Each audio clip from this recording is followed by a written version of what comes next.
Bienvenue, vous nous écoutez sur le www.radioalfayda.net. Alfayda, c'est la référence. Merci de nous rester fidèles et merci de vous informer sur Alfayda FM, la référence. Il est 12h, c'est l'heure du journal, dont voici les titres. Procès en appel de l'affaire Boffa Bayotte, le verdict est tombé. Omar Ampoua Bodian acquitté, le journaliste René Capain-Bassène maintenu en prison à perpétuité. La réaction de Gabi, avocat de la défense à suivre dans ce journal. Modification de la Constitution, l'Assemblée nationale se réunira en plénière le lundi 2 septembre pour statuer sur le projet de loi portant sur sa révision. Yankoba Djemé que vous entendrez au courant de cette édition. Guia dans les mois et la consternation suite au décès de Amadou Anne, poignardé par son ami. Vous aurez la correspondance de Bara Diop dès le début de ce journal. La page inter sera une série de brèves de la VOA. En sport, Alioune Cissé convoque 26 joueurs pour les éliminatoires de la CAN 2025. Voilà donc pour le sommaire. Le développement, c'est dans un court instant. Le journal Ngouningay Rennes. Est à la présentation et la Gili Basmey assure la partie technique. Bonjour et bienvenue, je vous le disais dans les titres. Alors qu'on n'a pas encore fini de parler de l'affaire Aziz Dabala à Pékin, un autre meurtre a été commis à Guia, à 7 km de Podor, où un jeune homme âgé de 20 ans a poignardé son ami lors d'une dispute. Notre correspondant Bara Diop nous en dit plus. À Podor, un jeune de 20 ans a poignardé son ami à mort. C'est un garçon de 15 ans mortellement poignardé par son camarade de classe. La petite localité de Guia, près de Podor, à 7 km, est en émoi. Après la tragédie survenue hier soir, Amadou Anne, un garçon de 15 ans, a été poignardé à mort par son camarade du même âge, Al-Ousseynou Diallo. Le drame a éclaté à la suite d'une dispute banale entre les deux jeunes. Les circonstances exactes de l'altercation ne sont pas encore complètement claires, mais elle a conduit à cette issue tragique. Le présumé meurtrier Al-Ousseynou Diallo a été immédiatement arrêté par la gendarmerie de Podor. Saint-Louis, Alfayda FM, Bara Diop. Merci Bara Diop. Le verdict du procès en appel de l'affaire Boffa Bayotte est tombé. Omar Bodian a été acquitté par la cour. Cependant, René Capain-Bassène est maintenu en détention à perpétuité. L'avocat de la défense, maître Gabi Pape-Samba Sow, que nous écoutons au micro de Mohamed Sagna. La décision, elle est très simple. C'est-à-dire Omar Ampoua Bodian a été acquitté. Ils ont infirmé la décision parce que vous n'êtes pas sans savoir qu'il a été condamné à perpétuité en première instance et la cour d'appel a estimé qu'il n'était pas coupable. Donc Omar Ampoua Bodian est acquitté, mais cependant la décision a été confirmée relativement à la complicité d'assassinat pour René Capain-Bassène et la peine de réclusion criminelle à perpétuité a été confirmée également. Mais cependant il dispose d'un délai de 15 jours pour pouvoir faire appel et puis contester la décision. Personnellement je suis très satisfait parce que je défendais Omar Ampoua Bodian. Donc c'est pour lui que j'étais constitué et j'étais convaincu qu'il n'était pas coupable. Donc nous étions absolument convaincus que la première décision qui avait été rendue à son encontre n'était pas bonne. Aujourd'hui, on est très très satisfait.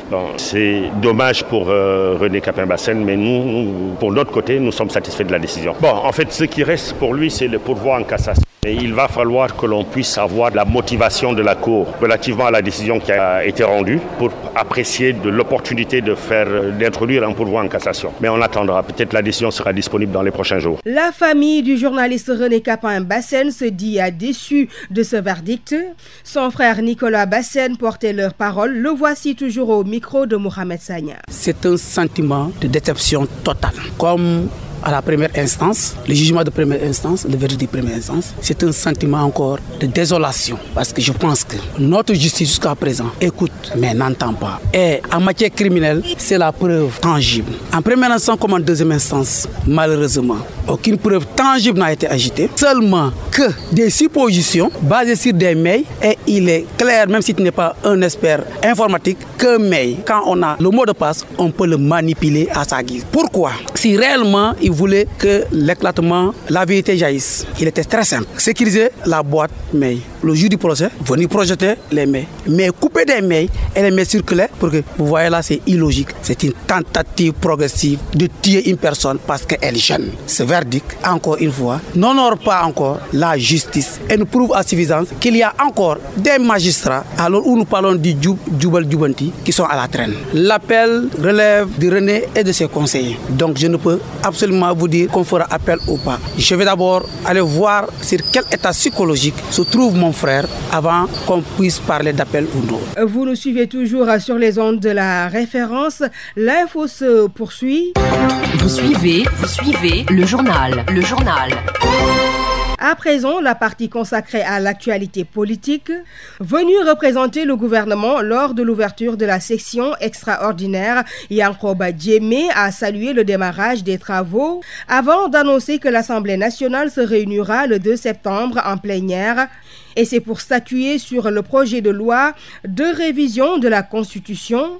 Pour plus de détails, suivons Yankoba Diémé au micro d'Aronania. Je suis là à l'Assemblée nationale pour représenter le gouvernement suite à la convocation en session extraordinaire par décret présidentiel numéro 2024-1795 en date du 26 août 2024, pris par le président de la République, conformément à ses prérogatives constitutionnelles pour convoquer l'Assemblée nationale à statuer sur un projet unique à l'ordre du jour portant révision de la Constitution du Sénégal.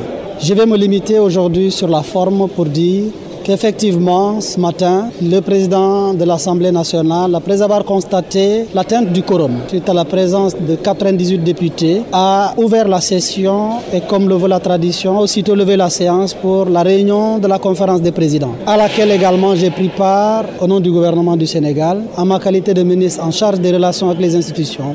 Et effectivement, c'est cette instance qui fixe l'agenda des travaux. Je voudrais rassurer que tout se déroule normalement. La conférence des présidents a retenu que la commission des lois se réunira le samedi prochain, c'est le samedi 31 août, et que le lundi 2 septembre se réunira l'Assemblée nationale en plénière pour statuer sur le projet de loi de révision de la Constitution.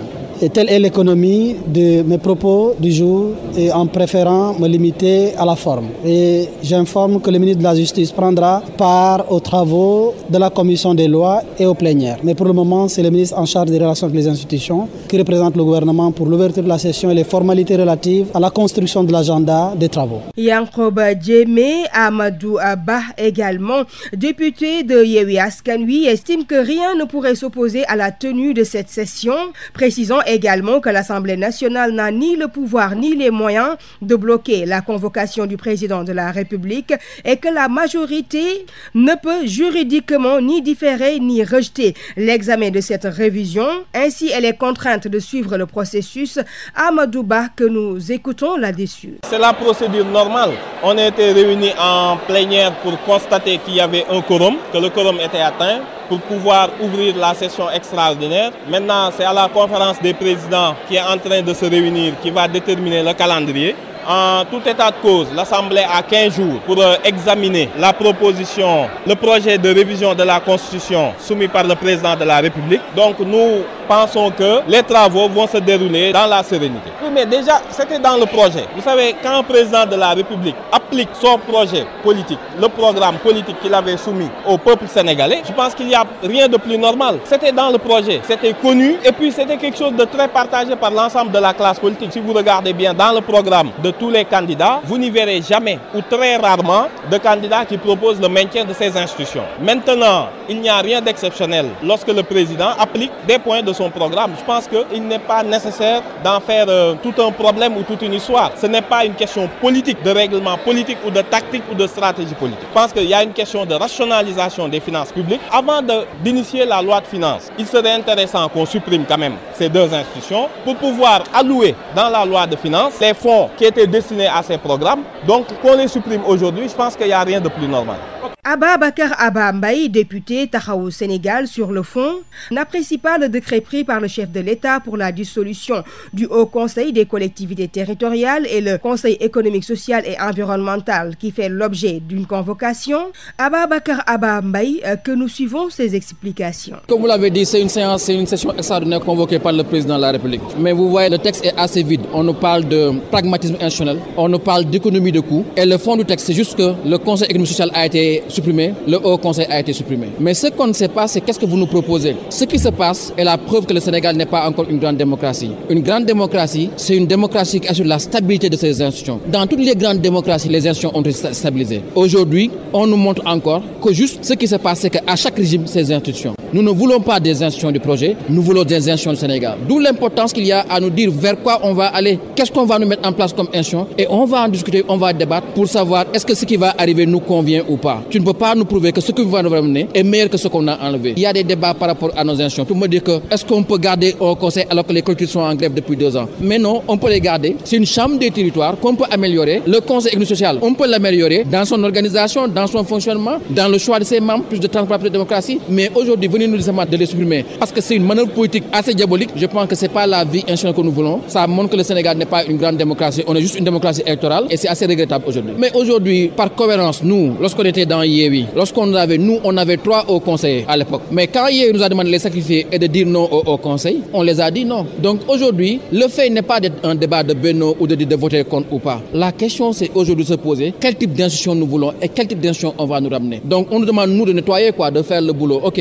vous n'avez pas d'avis sur ce qui va venir. C'est une position qui n'est pas acceptable. Aujourd'hui, pour moi, oui, on peut changer nos institutions, oui, on peut les améliorer, mais qu'est-ce que tu me proposes toi? Aujourd'hui, moi, sur ce débat-là, j'ai envie de m'abstenir parce que je me dis qu'aujourd'hui, tu veux enlever, on l'avait dit, faites-le, mais qu'est-ce que tu proposes aux Sénégalais? Et je pense que c'est une posture qui est bien dommageable. On ne peut pas débattre alors que les gens oublient que nous avons un quinquennat. C'est très court et il faut qu'on aille vite sur certaines choses. Toujours Assemblée nationale, session extraordinaire, Dr Malick Diop, membre de la coalition Benno Bokk Yakaar, s'est exprimé sur la volonté du chef de l'État de supprimer le HCCT et le CESE. Avec la conférence des présidents des groupes parlementaires, nous allons y réfléchir pour fixer l'agenda de la commission et celui de la plénière, a-t-il déclaré. Dr Malick Diop sur la procédure. Nous sommes dans la procédure normale de fonctionnement de l'Assemblée nationale qui a une obligation de faire un suivi d'un courrier du président de la République qui demande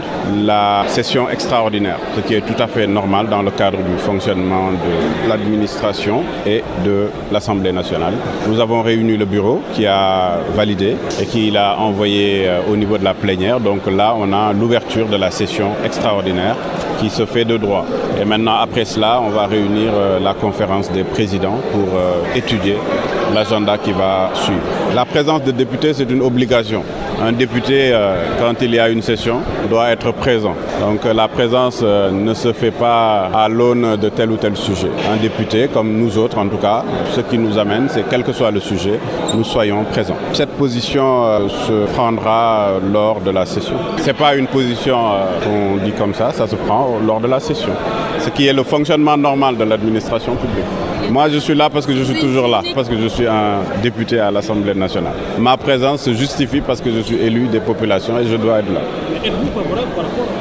Je l'ai dit tout de suite, ça c'est une position qu'on prend en salle, en commission et en plénière. La dissolution du Conseil économique, social et environnemental et du Haut Conseil des collectivités territoriales n'est pas la solution pour résoudre le problème du chômage des jeunes, encore moins la question de l'immigration irrégulière, nous dit Adja Ndiouk Mbaye, secrétaire générale élue du Conseil économique, social et environnemental. Je suis à mon 2e mandat et c'est la société civile qui m'a amené au Conseil économique, social et environnemental. C'est pas la politique. Je suis là-bas en tant que femme représentante des femmes sénégalaises, des organisations féminines. Je suis là-bas en tant que société civile, mais pas en tant que politique, bien que je fais de la politique. Alors, moi, ce que je déplore, seulement c'est que les gens ne comprennent pas ce que c'est que le Conseil économique. Les gens ne savent pas comment fonctionne le Conseil économique. Et c'est déplorable. Ils disent que le Conseil est budgétivore. Moi, je ne crois pas, parce que nous n'avons pas de salaire. Nous avons des indemnités de salaire. session. Bien qu'il y a un budget de fonctionnement, le Conseil économique a une administration. Il y a une secrétaire générale, il y a le DAF, il y a le personnel administratif. Ils reçoivent chaque fin du mois leur salaire. Donc ça, c'est le budget de fonctionnement. Il faut que le Conseil, toute institution doit fonctionner comme ça. Mais pour nous conseiller, nous recevons des indemnités de session. Et c'est normal. Moi qui vous parle, je suis membre de bureau pendant 2 mandats, mais je ne suis pas véhiculé. Je n'ai pas de véhicule, je n'ai rien. Donc s'ils disent que le Conseil est budgétivore, moi, vraiment, ça me surprend. Et je le déplore. Bien que nous travaillons nuit et jour quand nous sommes en session. Des temps de minutes, nous on reste jusqu'à 19h sans pour autant prendre la pause. Parce qu'elle aussi, c'était une bosseuse. Donc s'ils disent que le Conseil est budgétivore, le Conseil n'a rien à faire dans ce pays-là, mais vraiment, ça me surprend. Un pays normal doit avoir des institutions fiables. Donc le Conseil économique est une institution mondiale. Donc il ne fallait pas le dissoudre. Mais comme ils veulent dissoudre, ils n'ont qu'à dissoudre. Nous, on va aller travailler ailleurs. Adja Ndjougmbaye à l'instant, au-delà d'inciter les jeunes à retourner à la terre, Adja Ndjougmbaye préconise également des solutions pour sortir les jeunes du chômage, sans oublier de rappeler le rôle et la mission de ces institutions qualifiées de budgétivores. Réécoutons Adja Ndjougmbaye. L'institution conseille le président. Nous avons eu à régler beaucoup de problèmes dans ce pays-là, que les gens ne savent pas. Il y avait un problème foncier à la Patte d'Oie. C'est le Conseil économique qui avait réglé ce problème-là. Des temps de Aminata Tall, c'est nous qui avons réglé ce problème-là. Nous réglons beaucoup de problèmes dans ce pays-là, sans pour autant que les gens se cessent. Faute de communication, il fallait communiquer avec les populations sénégalaises. On avait eu à organiser des portes ouvertes. Et ces portes ouvertes-là avaient fait que les gens avaient compris comment fonctionnait le Conseil économique. Mais depuis lors, on n'a pas organisé ces portes ouvertes-là. C'est ça le problème du Conseil. Il n'y avait pas une bonne communication. Moi, je crois que dire que le Conseil, c'est du gaspillage, c'est mal connaître le Conseil. Il n'y a rien au Conseil économique. Ils disent qu'il y a un budget de 7 milliards, je ne sais pas. Mais ce budget-là ne peut pas régler le problème du chômage des jeunes de ce pays. Il y a des milliers de jeunes qui sont dans ce pays-là. S'ils veulent régler le problème, je parle de chaque gouvernement qui passe, pour régler le problème des chômages des jeunes,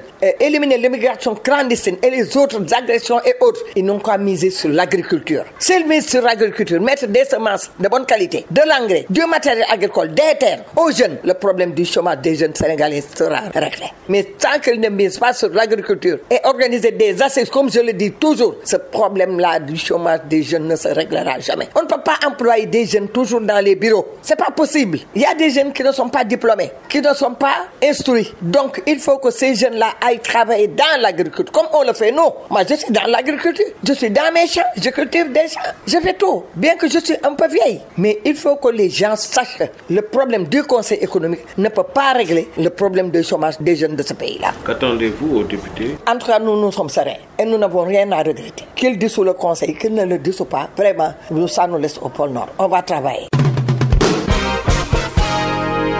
Alfayda FM. Ousmane Sonko, président du PASTEF, égratigne l'opposition. Sa dernière sortie est diversement appréciée par la classe politique à Kolda.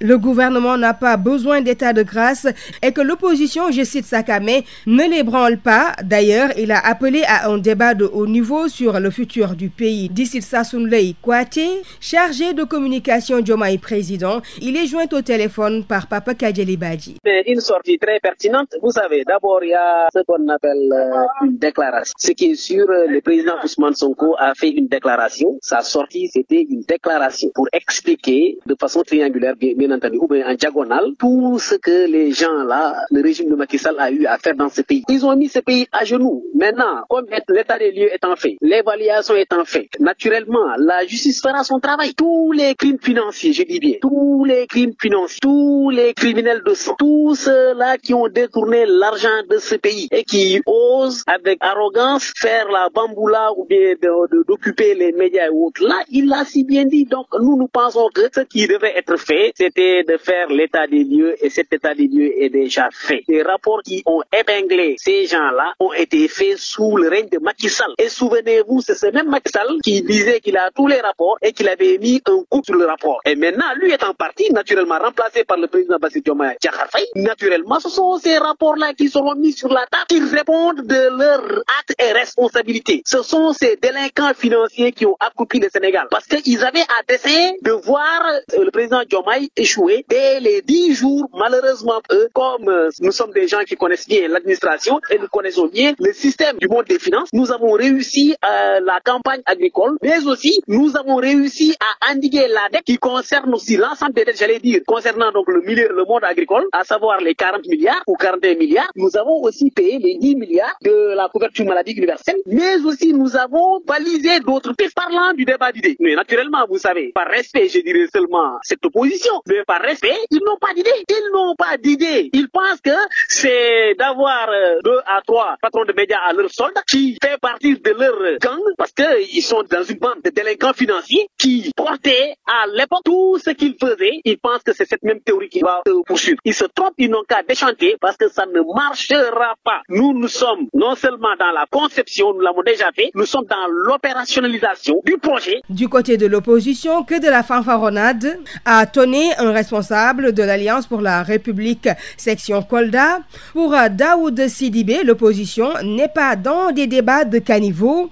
Elle est responsable et républicaine. À l'en croire, Sonko est nostalgique de son Gatsa Gatsa, une voie sur laquelle il ne sera pas suivi. Daoud Sidibé est au téléphone de Papa Kadjali Badji. Comme d'habitude, l'homme a encore raté, justement, comme on le dit, sa sortie. Il devient coutumier des faits. En moins de 4 mois, chaque sortie, il passe à côté. Donc, vraiment, c'est regrettable. L'opposition n'est pas en d'idée, bien au contraire. Il faudrait qu'il comprenne aujourd'hui qu'il a en face de lui une opposition mature, une opposition responsable et une opposition républicaine. Donc, cette opposition-là, c'est bien là où on va poser les pieds. Certainement, il est nostalgique de son Gatsa-Gatsa, de son opposition faite d'invectives, d'insanité, de calomnies. Bref, nous ne mangeons pas dans ce registre-là. Nous avons élevé le niveau du débat. Je pense que les leaders de l'opposition que vous avez entendus, personne n'est dans des débats de caniveau, bien au contraire. Il ne faudrait pas également, puisse quand même dire des choses qui ne tiennent pas. Aucune opposition aujourd'hui n'est dans ce débat de caniveau que l'on a fait d'ailleurs dans ce pays-là, dans un passé plus récent. Et je pense que c'est le parti passé, c'est le président artisan. Donc aujourd'hui, l'opposition, c'est bel et bien là où on a mis les pieds. Il suffit justement de lire le texte qu'avait sorti l'ancien candidat de Benno Bokk Yakaar aux élections présidentielles, Amadou pour le Parlement. Il a parlé de nouvelles responsabilités. Et c'est assez éloquent, c'est assez poignant. Et ça veut dire qu'aujourd'hui, quand même, l'opposition qu'on avait connue dans ces pays-là, c'est pas vraiment ce dont le Sénégal a besoin. Donc aujourd'hui, plus que par le passé, nous sommes mobilisés pour défendre les intérêts de ce pays-là. Même si dans l'opposition, nous donc on peut dire que l'opposition est ouverte à un débat d'idées comme vous vous appelez. Nous ne sommes jamais restés fermés à ce débat-là, d'ailleurs, bien au contraire. Nous ne sommes jamais restés. Pour la petite histoire, c'est aujourd'hui le parti au pouvoir qui encore a du mal à prendre ses marques. Même quand on est au niveau du débat, ils sont dans des invectives, ils sont dans des infinités, dans des attaques de personnes. C'est ça qui est regrettable, malheureusement. Donc je pense qu'aujourd'hui, on ne peut pas reprocher à cette opposition-là d'avoir un peu baissé le niveau de débat. Bien au contraire.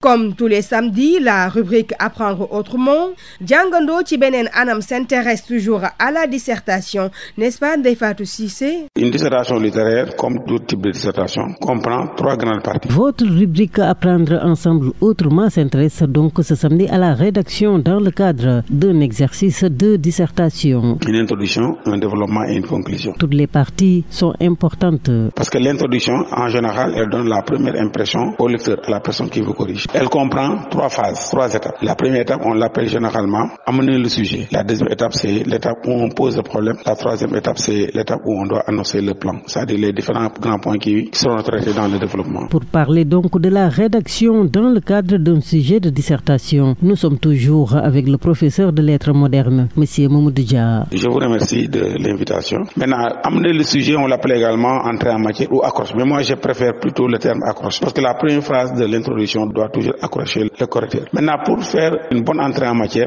le candidat a 3 possibilités. Il peut faire un constat général à partir du thème. Ça, c'est une première possibilité. Il peut avoir une deuxième possibilité, c'est-à-dire il peut définir le thème, c'est-à-dire lui donner un contenu. Et une troisième possibilité, c'est-à-dire faire une comparaison par rapport à une situation passée, par rapport à une situation présente, en partant toujours du thème. Ça, ce sont des possibilités qui sont offertes au candidat pour amener le sujet pour faire une bonne accroche. La deuxième étape, c'est l'étape où on doit poser le problème. Dans cette étape, en général, on reformule l'affirmation qui a été donnée dans le le sujet. Maintenant, il y a deux possibilités pour pouvoir poser le problème. Soit on pose le problème directement en utilisant le style indirect, en mettant les deux points, toute la ponctuation particulière qui caractérise le discours direct, en mettant les deux points, les guillemets. Mais également, on peut reformuler en systématisant ce qui est dit dans le sujet. Si généralement le sujet est long, l'essentiel c'est de ne pas s'écarter du sens du sujet, de l'affirmation du sujet. La troisième étape, c'est l'étape où on doit annoncer le plan. Pour pouvoir faire une bonne annonce de plan, je recommande aux candidats d'utiliser le questionnement. Le questionnement ou faire recourir à la tournure impersonnelle, à la construction impersonnelle. Par exemple, en utilisant des expressions du genre, il conviendra, il s'agira, il serait intéressant, etc. Pour annoncer un plan, il ne faut jamais utiliser le pronom je. Dans l'utilisation littéraire, on n'utilise jamais le pronom je. Évitez le maximum possible le pronom personnel nous et le pronom indéfini on. Souvent, quand nous faisons ces recommandations à nos candidats, ils vous disent, mais monsieur, comment on doit faire? On peut poser directement une question pour annoncer le plan, ou bien recourir, comme je l'ai dit tout à l'heure, à la tournure impersonnelle. L'essentiel, c'est de ne pas utiliser je, c'est d'éviter le pronom personnel nous et le pronom on. Peut-être dans d'autres types de dissertations, juridique, économique, on peut utiliser nous. Nous allons voir, etc. Mais dans une dissertation littéraire, vraiment, il n'est pas recommandé d'utiliser le pronom personnel nous, le pronom je. Apprendre ensemble autrement. Voilà donc que c'est ici que se referme votre rubrique. Après la difficulté vient la facilité. On vit une période où de plus en plus les gens tombent dans le désespoir. On vit une période où les épreuves s'intensifient sur notre communauté.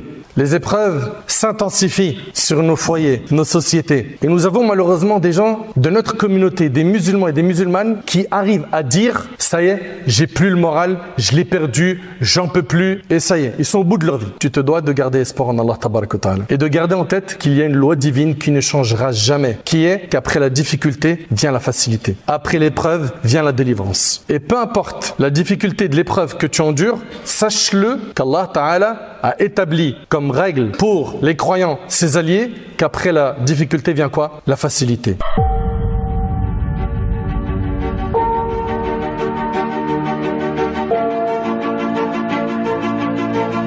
Prochainement, M. Mamadou Dia évoquera avec nous les points relatifs au développement et à la conclusion. Actualité internationale. À présent, la page internationale, une série de brèves réalisées par nos partenaires de la Voix de l'Amérique. Au Mali, une collision entre un car et un camion dans le centre du pays a fait 14 morts et 29 blessés, dont 9 dans un état grave, a annoncé le ministère des Transports dans un communiqué. Cet accident a également causé d'énormes dégâts matériels, ajoutent les autorités. Une enquête est ouverte pour déterminer les circonstances exactes de cet accident selon le ministère. Actualité internationale. Au Soudan, l'ONG Human Rights Watch a accusé les militaires et paramilitaires de commettre des crimes de guerre. Après avoir analysé des images publiées sur les réseaux sociaux, Human Rights Watch affirme qu'au moins 40 personnes ont été exécutées sommairement et 18 détenus ont subi des actes de torture. 9 sur 9 des 20 vidéos analysées montrent la mutilation d'au moins 8 cadavres, la plupart d'entre eux par des personnes en uniforme militaire, bien que certaines soient en civil, ajoute l'ONG. Actualité internationale. Le président américain Joe Biden a hâte d'avoir des entretiens avec Xi Jinping dans les prochaines semaines, a déclaré jeudi l'émissaire du président américain Jake Sullivan au dirigeant chinois, qui lui a assuré que l'engagement de Pékin à maintenir de bonnes relations avec Washington n'avait pas changé. Jake Sullivan est le premier conseiller à la sécurité nationale de la Maison-Blanche à s'être rendu en Chine depuis 2016. Une visite de 3 jours sur fond de tension entre ce pays et des alliés clés des États-Unis en Asie, Japon, Philippines et Taïwan. Washington a promis de les soutenir. Actualité internationale. La vice-présidente Kamala Harris a adopté dans sa première interview de candidate à la Maison-Blanche un ton ferme sur l'immigration et la politique énergétique, tout en jugeant que l'Amérique était prête à tourner la page Trump. Lors de cet entretien très attendu accordé à CNN, Kamala Harris a accusé l'ancien président républicain d'avoir défendu un programme qui a mis à mal le caractère et la force des Américains américain divisant la nation sur l'immigration. L'un des sujets favoris de Donald Trump, la démocrate de 59 ans, a dit qu'il devait y avoir des conséquences pour les personnes entrant de manière illégale sur le territoire américain. Actualité internationale. L'armée israélienne indique avoir tué 7 combattants palestiniens au deuxième jour d'une large opération contre des groupes armés en Cisjordanie occupée. Israël accepte aussi une série de pauses humanitaires à Gaza pour permettre la campagne de vaccination des enfants contre la polio. Le ministère palestinien de la Santé a également recensé 16 morts. Cette opération lancée par l'armée israélienne suscite la profonde inquiétude de l'ONU. Actualité internationale.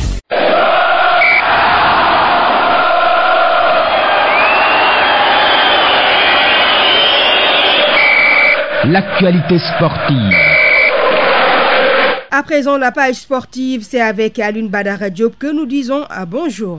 Bonjour et bienvenue mesdames et messieurs pour la page sportive que nous allons démarrer avec la première journée des éliminatoires de la Coupe d'Afrique des Nations où le Sénégal va rencontrer le Burkina Faso et le Burundi. Les Lions vont accueillir les Atalons à 19h au stade Maître Abdoulaye Wade de Dakar le 6 septembre avant de se déplacer pour rencontrer les Hirondelles 3 jours après, match prévu le 9 septembre. Aliou Cissé, le sélectionneur national que nous écoutons au micro de la Fédération sénégalaise de football. Edouard Mendy, Séni Timothée Dieng, Mori Diaw, Abdoulaye Seck, Formose Mendy, Khalidou Koulibaly, Ismaël Jacob, Moussa Niakhaté, Nampalis Mendy, Ismaël Pathé Ciss, Seydou Sanou, Pape Alassane Gueye, Idrissa Gana Gueye, Abou Diallo, Pape Matar Sarr, Lamine Camara, Iliman Ndiaye, Habib Diarra, Habib Diallo, Chérif Ndiaye, Sadio Mané, Nicolas Jackson, Aladi Malik Diouf, Abdallah Sima, tout en sachant que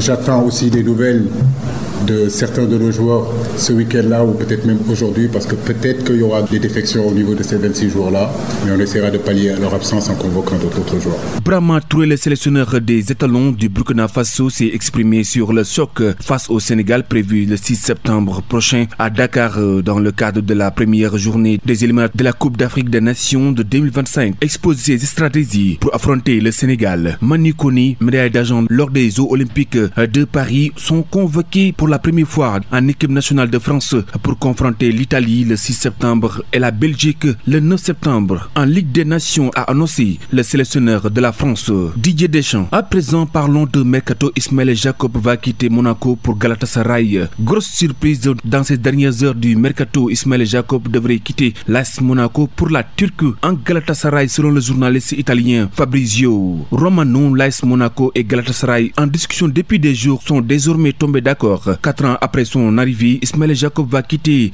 la Principauté pour filer en Turquie rejoindre l'équipe de Galatasaray. Le latéral gauche sénégalais, âgé de 25 ans, devrait être prêté avec une option d'achat de 10 millions d'euros. Un départ surprenant pour l'ancien joueur de l'AS Monaco qui a parfaitement entamé la saison en Ligue 1 au moment où Galatasaray a été éliminé en Ligue des Champions. Parlons de l'international sénégalais Pape Matar Sarr, reconnaissant envers Sadio Mané. L'international sénégalais a révélé les conseils que le double ballon d'or africain lui donnait lors de ses premiers pas en Angleterre. C'était tout mesdames et messieurs pour votre passe sportive. Merci de l'avoir suivi. Excellent sur le programme. Éliminatoire CAN 2025, Alioune Cissé fait appel à 26 joueurs en conférence de presse. Il a exprimé toute sa gratitude à l'ensemble des joueurs et de son staff, suivant les propos de Alioune Cissé recueillis par Aaron Nia. Je tiens d'abord à exprimer toute ma gratitude à l'ensemble de l'équipe, la fédération, les joueurs, les directeurs techniques, la direction technique, les différents staffs que constitue cette équipe nationale du Sénégal, sans oublier les supporters.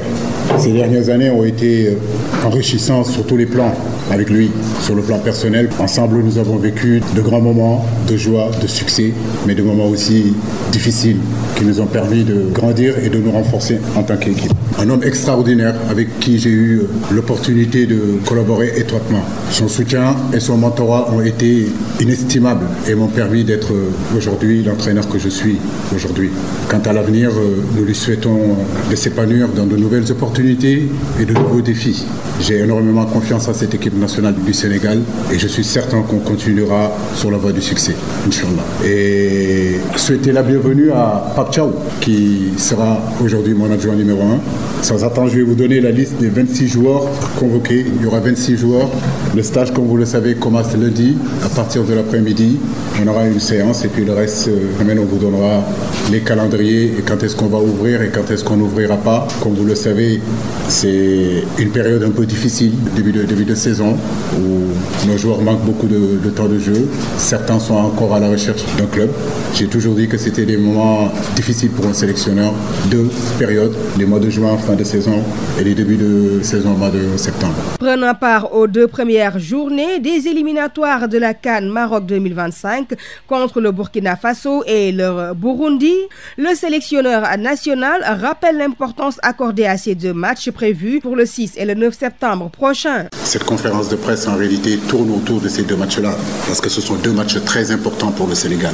Aujourd'hui, le Sénégal ambitionne d'aller gagner une 2e CAN, avoir une autre étoile. Donc, comme je l'ai dit, focus sur le Burkina Faso et focus sur le Burundi. Concernant Régis, ça me fait rire.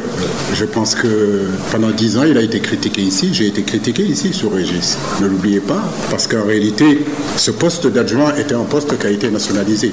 Le poste de numéro 1, ça a toujours bougé. Pour les gens qui connaissent le football, qui suivent l'équipe nationale du Sénégal, ce poste de numéro 1 a toujours bougé entre les locaux et les expatriés. Mais effectivement, le poste d'adjoint a toujours été un poste sénégalais. Si je me trompe, DTM, je me rectifie. C'est à mon arrivée que j'ai apporté Régis. Et je peux vous garantir qu'en 10 ans, on a tout entendu ici. Mais ça me fait plaisir quand il est parti que maintenant les gens parlent de lui. Mais c'est un choix personnel de Régis. Donc à partir du moment où c'est un choix, écoutez, je peux faire ce qu'il faut pour. Mais si c'est une décision qui a été prise de sa part, nous ne pouvons que le respecter. Mais je veux dire que Régis et moi, c'est depuis mes 13 ans. 2 choses. Aujourd'hui, je l'ai dit tout à l'heure, là où je suis, il y a contribué par son expérience, par son vécu, par sa connaissance du football. Moi, en prenant cette équipe nationale-là, de suite, je l'ai eu depuis les U17, depuis les U15. Régis a fait partie de ma vie, en réalité, depuis l'âge de 13 ans jusqu'à aujourd'hui, comme je vous dis. Donc, il n'y a rien qui peut se passer entre Régis et moi. Absolument rien. Après, est-ce qu'il y a des problèmes? Parfois, j'ai des problèmes avec les joueurs, parfois, j'ai des problèmes avec le directeur technique, parfois, j'ai des problèmes avec le président, mais c'est ça, le haut niveau. Là où nous sommes, comme je le dis, ce n'est pas le mode des bisounours. On ne vient pas pour se faire des smacks sur la bouche ou bien être... Non, par moment, c'est tendu. Et ça, vous le savez, dans vos rédactions, parfois, c'est tendu. Mais c'est ça le boulot, c'est ça le travail. Voilà. Je ne cherche pas, quelque part, je veux dire, un staff où tout se passe bien. Non, nous cherchons un staff où il y a des contradictions. Parfois, avec le directeur technique, il peut y avoir des contradictions. Mais de dire que Régis et moi, on s'est engueulé, bien que c'est ça qui a motivé son départ, ça, c'est tout à fait faux. Ainsi s'achève ce journal. Merci de l'avoir suivi. Merci à El Hadj Debas Mbaye qui a assuré la partie technique et à toute l'équipe de la rédaction. L'info revient à 13h avec Mariam Abba, mais avant de se quitter, un bref survol des titres. Guia dans l'émoi et la consternation suite au décès de Amadou Anne, poignardé par son ami. Vous avez eu la correspondance de Bara Diop dès le début de ce journal. Procès en appel de l'affaire Bofa Bayotte, le verdict est tombé. Omar Ampoua Bodian a quitté, le journaliste René Capin Bassène maintenu en détention à perpétuité. La réaction de Gabi Pape-Samba-Sow que vous avez suivi dans ce journal. Modification de la Constitution, l'Assemblée nationale se réunira le lundi 2 septembre en plénière et c'est pour statuer sur le projet de loi portant sur sa révision. Yankoba Djemé suivi dans ce journal. Et puis la deuxième partie était consacrée à la page sport et la page internationale. Ainsi s'achève ce journal. Merci de l'avoir suivi et restez en compagnie des programmes de la meilleure des bandes FM, Al-Fayda FM, la référence. Le journal Ngoné Ndiaye, Rennes.